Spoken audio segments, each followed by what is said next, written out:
I created this naturalistic bioactive crested gecko vivarium and I thought it came out absolutely perfect. So let me walk you through all the steps that I took to create this enclosure.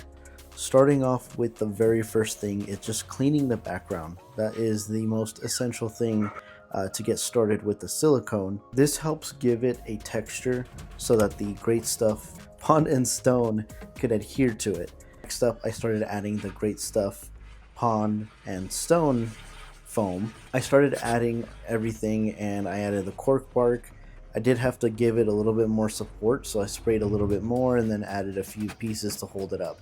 I started adding the substrate straight onto the foam, which maybe should have been done a little bit faster than I did, but that was fine. You can always go back and add silicone. Once the Great Stuff foam has cured, usually anywhere from 24 to 48 hours.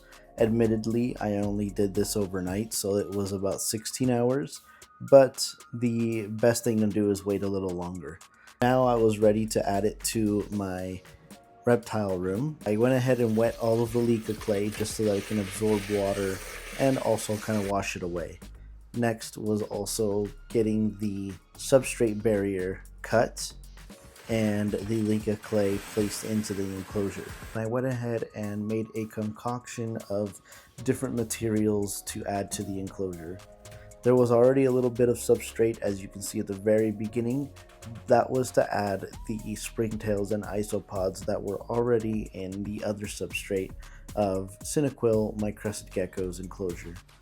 I started adding all the little plants that I could find around the house.